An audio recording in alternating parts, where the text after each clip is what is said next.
and salutations. This is the real Agent P, and I'm coming back to you today enjoying some Darjeeling tea in my nice big Chesh cup with some honey. And today I've got a very special guest. He is a YouTuber that kind of exploded on the scene a little over a year ago. I want to say it's almost been 2 years at this point. And he just kind of made a name for himself with all of his rhythmic guides and his video essays, and I'm just very happy to have him on. So, Dr. Blue, I have been waiting to say this to you for a little while, but yeah, what's up, Doc? Hey man, that's awesome. I actually make green tea too because nice. I know this is the tea, like this is spilled the tea with real Agent P, something along those lines. Something, yeah, basically like it's drinking tea, spilling tea, however you want to look at it, kind of that double entendre thing going on. Yeah, well, it's a great idea. I'm super relaxed and ready to go. Sweet. So from your name, the Dr. Blue, a lot of people would just automatically assume that blue is your favorite color. Now, is that your favorite color, or is it something different? I think scarlet is my favorite color. Okay. Scarlet red, or purple. Blue is actually my middle name. Oh, it's spelled like that. I did not know that. Yeah, not a lot of people do. They're like, why can this dude not spell the color? I'm like, dude, blame my mom. Like, I didn't pick this. Like, it's not that you can't spell, it's that your mom can't spell. Yeah, I was like, okay, cool. Gotcha. Yeah. It was always my stage name when I was a drummer, BLU apostrophe. Okay. And then it just carried over. So something that can kind of like get a little contentious are pizza toppings. So is there is there a particular topping that you just think should never, ever, ever go on a pizza that normally goes on? Okay, because I was about to say peanut butter, but peanut butter should never go on. But I love, like, if I'm going to get a pizza, it's got to have a few toppings on it. Okay. It's got to have the classic pepperoni. You got to go with the solid sprinkling of either banana peppers or jalapenos. It has to be some spice aspect. I love jalapenos. And then, to cut it through, feta cheese and pineapple. Oh, okay. It's a disgusting pizza, but it's amazing. Like, the original question that I had written down was, does pineapple belong on pizza? But I've kind of it absolutely does. Yeah, like, I've had people that are like, does. no, it never belongs on pizza. That is blasphemous. And I've had like you and KRC Pinto that's like, yes, it definitely belongs on pizza. Put it on there. Like, come on. Yeah. What's not to like? It cools down the pizza. It has a sweet flavor on top of all the salty, savory, salty, sweet. Oh my god, I'm hungry like just thinking about it. It's perfect. It's just layering on top of layering. I mean, I'm glad that I did this like right after dinner, or else I would be getting hungry right now too, man. So like, had some nice biscuits and gravy. So like, I'm all full. Ooh, wait, are you a Southern man? I grew up in Illinois, like. Oh, so not. No, definitely not a Southern man, but I do have a lot of like Southern influence in my cooking. I love doing like slow cooked barbecues. I love doing like biscuits and gravy, chicken and waffles, grits, all of that kind of stuff. You have your honorary Southern pass. You can come down anytime. You can come down here anytime. Nice. Now, something that I don't get along with some people in Illinois with is my choice of condiments on hot dogs, because I do. Oh, I love this. This is such a fun question. I do put ketchup on hot dogs. So are you a ketchup on a hot dog guy, or are you a more of a Chicago style? Okay, so my dad raised me on that Clint Eastwood movie, Nobody Puts Ketchup on a Hot Dog, like that whole line. I heavily disagree. I like ketchup on hot dogs, but I was 19. Traveled to Chicago for the first time, had a Chicago dog. That's the perfect hot dog. Oh yeah. Whoever thought of that, that's the hot dog. Perfect. Oh, yeah. No, that's so mustard above ketchup. Did you get it from a street vendor, or did you get it from like a store? Okay.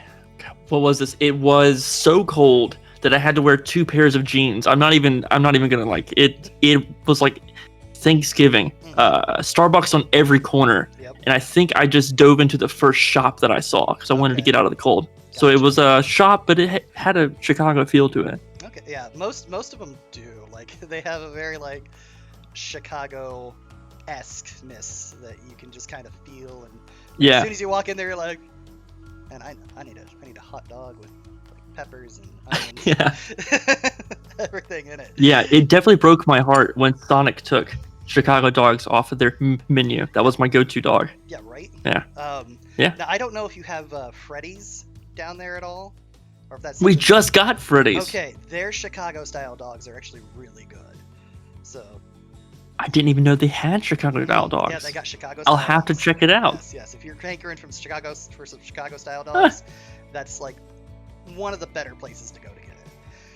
So Wow. with your channel, you know, like I said, you got started about a year and a half ago. Is that about the right time Yeah, frame?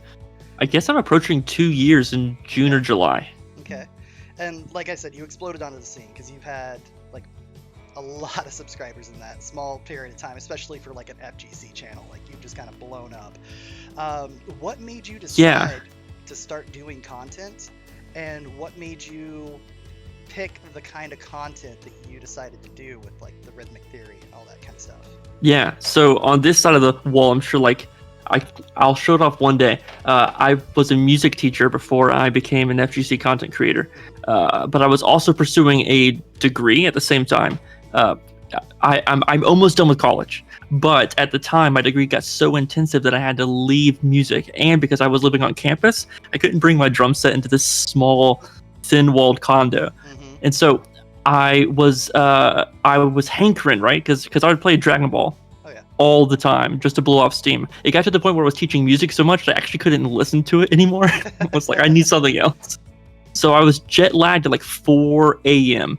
I got back from a family trip, and then I was like, you know what I'm gonna do? I'm gonna give Bass Vegeta loops one more try. Turned on a Monger video, and I was like, wait a minute, holy crap, that's a dotted eighth note.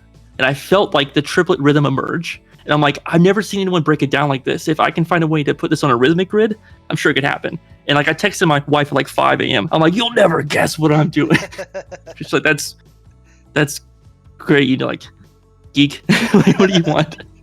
But yeah, so from there I fell in love with the idea of loops, and I realized that it could probably turn into a cool channel. No, that's actually like one of the ways. It wasn't the Bass Vegeta loops that I found you on. Which one was the first one? I actually don't remember the first video of yours that I watched, but it was definitely cool. like a rhythmic theory video that I'm like, this is a great way to Yeah. do it. Like something that not a lot of people know about me is that I do have a very heavy music background as well. Like I played in band since I was in 6th grade all the way through marching band in high school. One of my older sisters has a master's in vocal performance with an emphasis on Baroque and operatic pieces. So like that's so sick. Yeah, so I know quite a bit about music. So as soon as you said that, I'm like, you know, yeah, fighting game is just a rhythm game. Like they're kind of just rhythm games, just packaged differently. So that is actually a great point. It's a good point. So your channel's been blowing up. Do you have a current goal for your channel? Like, where do you want to see your channel in like 1 year, 5 years? Okay, so like I said, I'm finishing my degree. I'm extremely proud of the work that I put into college. I'm getting a degree in international business and supply chain management. Like these are degrees that I could like go do like the whole thing. But I don't want to do it. I want to pour everything that I've learned back into the channel. So at the same time, my wife and I have been building a home, and she's allowed me to secure a small spot for a music studio. So my goal is to really ride the Guilty Gear Strive wave, and do drum covers of that game, bring the music theory to that game, and then continue on.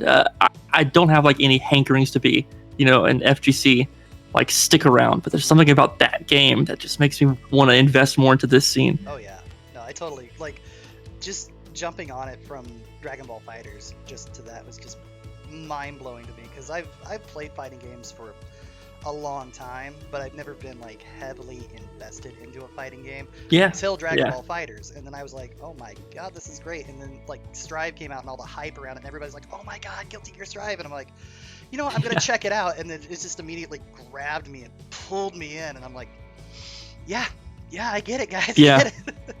So you know, you mentioned your wife a couple times, and obviously you have your amazing little kid too, your son, Kid Blue. That's the kind of community's kind of just dubbed him Kid Blue. So how do you one, how did becoming a father in the middle of this whole channel creation thing, how did that Yeah, oh my change God. how did that change your process? And two, um, I feel like your wife has been very supportive of you, like my wife has been supportive of me. So like, You know how it is. yeah, I do know how it is. Yeah, So yeah. like, like how did becoming a father change your plans a little bit, and then like how is the whole like father husband relationship like Yeah. play into your creation? So I didn't start doing the top 10 breakdowns that really made the channel grow exponentially for a bit until David was born. That's my son's name. You guys can call him Kid Blue because I think that's adorable. I'll never play Kid Boo though, just to let you know. I never started to do those until I got really good advice from other FGC content creators, and they were like, you need to start investing in your editing. You need to look, you need to take the next step. And so I signed up. I took editing lessons on Premiere Pro, and having my son, you don't sleep at all. Like you never sleep. So I would have him on my shoulder here, and I would learn the ins and outs. And it made me fall in love with the editing process. And I think that's when my quality started to take off. However, balancing that now with school, the videos I was making that were extremely fun to make took 30 hours to edit, like per video. Yeah. And so having a kid and finishing school on top of that has been a challenge. I will say that. And I honestly couldn't do it without my wife. I could not do it. Like, I'm the type of dude that could survive on ramen, and just have a mattress on the floor and a drum set, but she keeps me sane and she keeps me grounded. So I'm just a lucky dude, man. I'm just a lucky dude to be able to try things with a security blanket. Nice. Yeah, so you used to be a drummer, obviously. I mean, yeah. You still are a drummer, but still are, yeah. You used to have a band that you played in. So like, yeah. what kind of music did you play whenever you were in that band? Like, okay, yeah, that's a great question. I started my musical journey. My favorite band to this day. I still find myself listening to them. Is Iron Maiden. I love the new wave of British heavy metal. However, as you go through puberty, you start to get heavier and heavier and heavier. So like, push into Megadeth, and then you get all the way to like Gent, like deathcore type stuff. I've been in all those types of bands. Probably my favorite band I've ever been a part of would have to be my Alice in Chains tribute band. Okay. I made the most cash off of that, but I had to wear a wig every single night to play Sean Kinney, which was fun. And then after that, I wanted to like play the venues that like I could, feel adult in. So I learned jazz. So I took a lot of swing lessons for like 3 years, and that definitely helped my metal. Once you learn to count in triplets nonstop, like at 210 BPM, you're like, oh man, this breakdown's easy. It just goes. Yeah, no, I totally get that. Because so would you say that what's your favorite genre to play then? Would you say it's jazz? Oh my God, it's metal. It's neither of the things that I've mentioned. Okay. It's anything that Watsky and Anderson .Paak do. Okay. Anything I can lay back. What do you call this? Like neo funk, neo soul revival. It's just like just pocket. Anything I can just play straight pocket for like a 4-hour gig. Oh man, my stank face would just be just right there. Yeah, that's my favorite style to play. If I'm writing, yeah, I always lean on my metal roots. I can't help it. Gotcha. Yeah, I know whenever I do any kind of music, because I also play guitar and bass. So whenever I was writing, especially like in high school, because those were my Linkin Park, Slipknot, Papa Roach kind of days. Oh, and now you're naming my bands, man. Yeah, I love those bands. Like I wrote a lot of like rap metal in high school.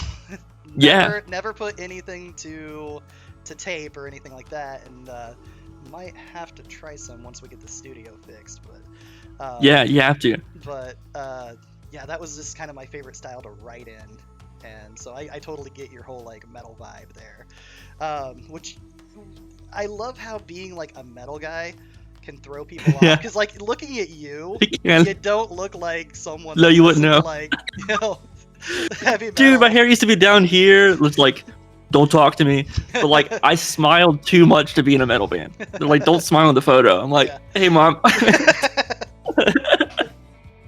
All right, so I know that you've said several times that you're fairly new to like the fighting game community, but Yeah. do you have a favorite fighting game, or are you still kind of like just in love with Oh, wow. exploring them?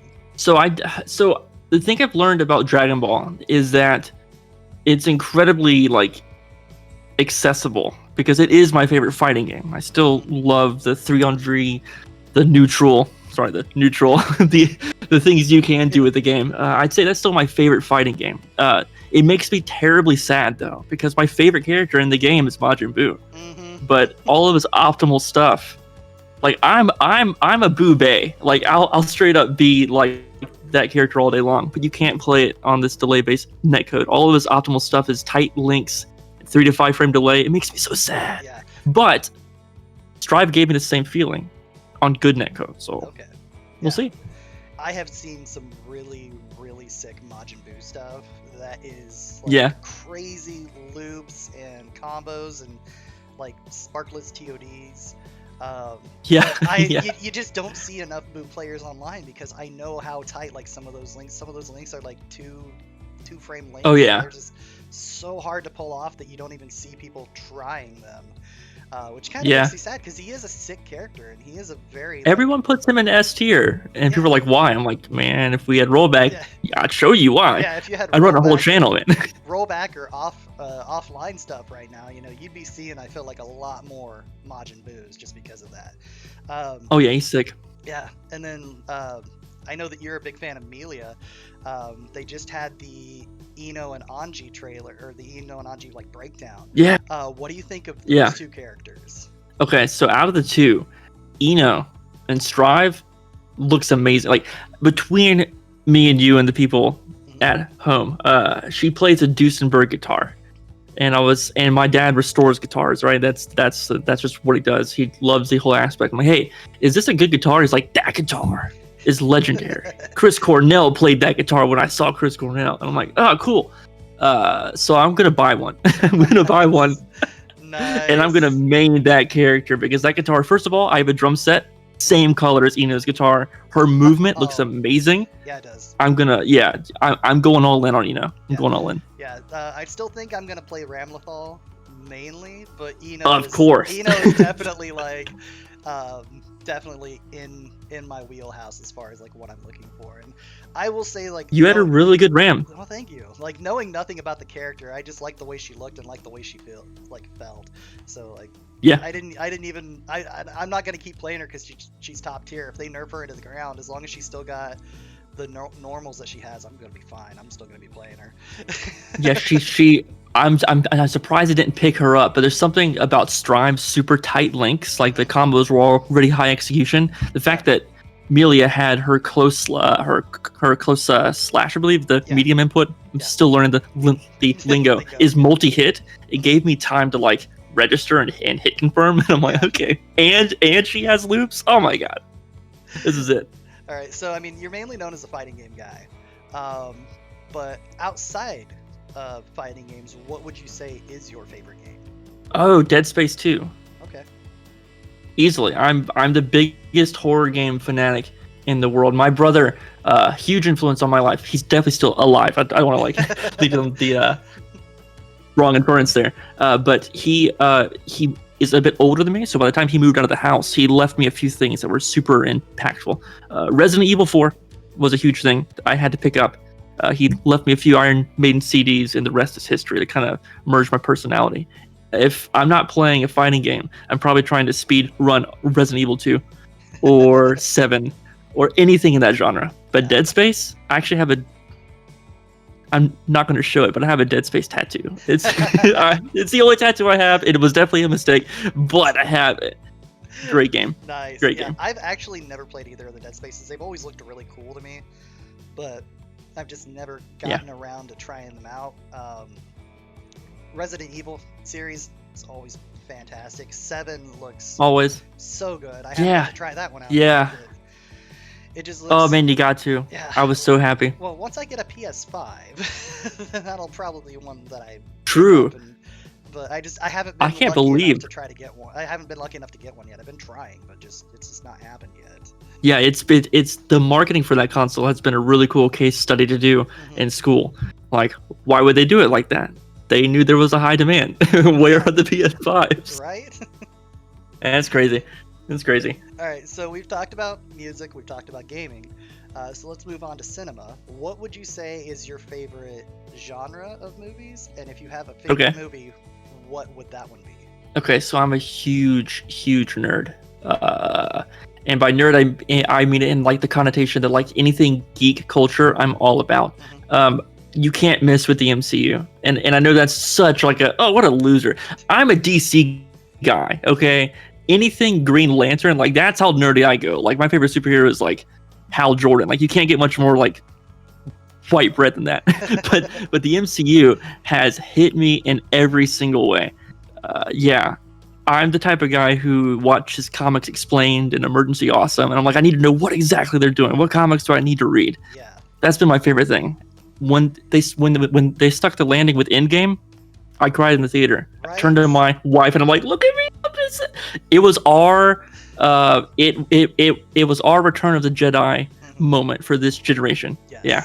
It's great. It definitely was. Like, I remember going to the first Avengers movie, like the whole build up to it. With my wife, and like we're sitting through the credits, and then they get to the end scene where they first show Thanos, and she, like I know who that man is. I know who that big purple chinned man is, but my wife didn't have a clue, and like they turned and smiled, and I like literally like just slammed my hand down on my wife's leg and just started gripping. I was like, and she's like, how that hurts, and who is he? So I had to go on this like 30-minute explanation on the drive home of like who Thanos is and why it was a big deal to have him there.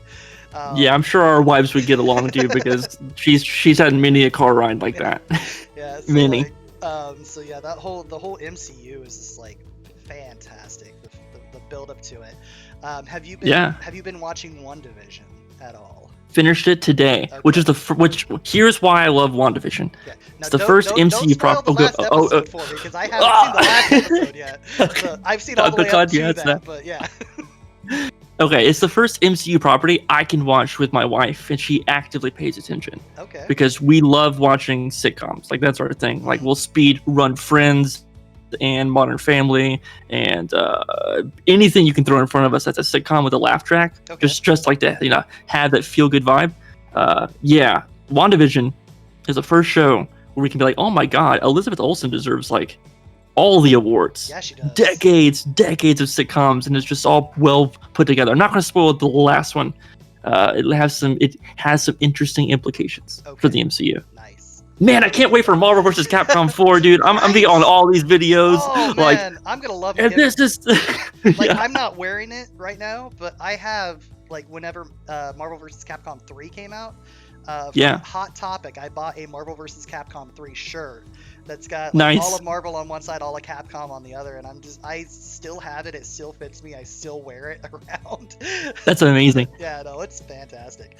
Yeah, I cannot wait for like, Scarlet Witch. That whole era. Yeah, like the new era of the MCU being in Marvel vs. Capcom. So it's got to happen. It's got to happen. I know you asked like what's the goal for the channel. Mm-hmm. I have 4 games that I will hop to immediately, hopefully sequentially. Dragon Ball, Guilty Gear, Injustice 3, Project L, and whenever Marvel drops that new game, that's the main focus. Yeah, that's it. Like I'm excited for Injustice 3 as well. Because the Injustice series is the only series that I've ever been able to get my wife into. She really absolutely loves Harley Quinn. When I say that she has a small Harley Quinn shrine in one of our closets, that's amazing. I'm gonna have to take like a picture and like superimpose it over this part so I can just show you guys what I'm talking about. But Harley Quinn is her favorite character like of all time. Our cat is named Harley Quinn. So, wow. Yeah. Oh, dude. So of course she would love the game. That's awesome. And Harley's good in Injustice too. Yeah, she's good in Injustice 1 as well, but like in Injustice 2 they made her better. Yeah. And we got it on sale, like the gold pack that a few months ago. Nice. We haven't really touched it too much, but it's the only game that I'm like, hey, do you want to play me? And she's like, yeah. And I don't know enough about the game to where it's not, there's not this huge skill bridge that she has to try to climb. So like we just kind of beat each other up for a while, and it's totally fun. That's how my wife and I are with Street Fighter 5. I don't really know the mechanics, but somehow she always wins. I'm like, you don't have to mash. You don't have to. You don't have to play Blanca. Like, I don't know how to play this character yet. Yeah, it's fun. All right, so one of the questions I like, kind of like ending on, are questions about like obscure facts. Like, do you have any weird knowledge or any obscure knowledge that you like to just pull out and kind of surprise people with? Like a hat trick? Kind of, yeah. Yeah. Oh god, there's so many things I can choose from because I've worn so many hats. You know, I've lived like so many different perspectives. Okay. If you're gonna play, no, that's not even the one. All right, okay, so I'm a 3-year Dante Day Grand Champion from my high school. For 3 years in a row, we would have Dante Alighieri Day, where they'd have spicy chili. You know, you go all through the Inferno. I used to be able to quote the Inferno and summarize it all the way through. Beat everyone in my school 3 years in a row. I have like 3 copies. So I guess that's a weird, obscure fact. If you ever want to go canto be canto with me, like we could probably run a few phrases. That was the peak of my metal days, though. You know, any long books about, you know, the journey through the 9 rings of hell. Like, how much metal can you get? Yeah. Did you ever play Dante's Inferno? The old PS2 game? Yeah, because it's by the same makers of Dead Space. Okay. So yeah. There you go. I think Visceral Games. Oh God, don't quote me on that. I'm almost positive that was Visceral. I beat it. It was Visceral Games. Yeah, you are correct on that. Cool. I 100%ed it. I made my girlfriend at the time buy me the game for Valentine's Day. She's like, it's $60. I'm like, it's Dante's Inferno. Come on. No, that was fantastic, and I like the whole like good evil aspect they put in there. Like it was. Yeah, you could like choose. Yeah. It was cool. I feel like it was an underrated game for the time. Yeah. Good graphics. Very God of War. Yeah. No, I freaking loved it. Almost as much as I've loved having you on here and just kind of chatting with you and everything. So, you know, if people don't know who you are and don't know where to find you, don't know like anything about you, where can they find you? Where can they come out and learn some more about the DoctorBlu? Okay, so for the remainder of the year, I'm going in on Dragon Ball and Guilty Gear. If you're all about those games and you're excited for Gogeta 4, full coverage of him on the channel, full coverage of Strive when it drops in June. You can find me at my YouTube, just TheDoctorBlu, blue with no E. Blame my mom for that one. And you can go follow me on Twitter, same exact handle. I tweet about Naruto a lot. I'm binging through it, so if you like anime, I'm your guy over there too. All right, man. Well, once again, thank you very much for coming on. It's been a blast. It's been a pleasure. To everybody who's watched this video, you know, go ahead and go down and hit that like button, hit that subscribe button, and also you guys better subscribe to this dude. He works hard. This man's a hard-working dude. He's posting all the time content. Subscribe. It's free. It is. It is totally free. It's free. What are you doing? But yeah, guys, you know, thanks for watching. Leave that comment down below, and you know, cheers. But most importantly, have a great day. Cheers.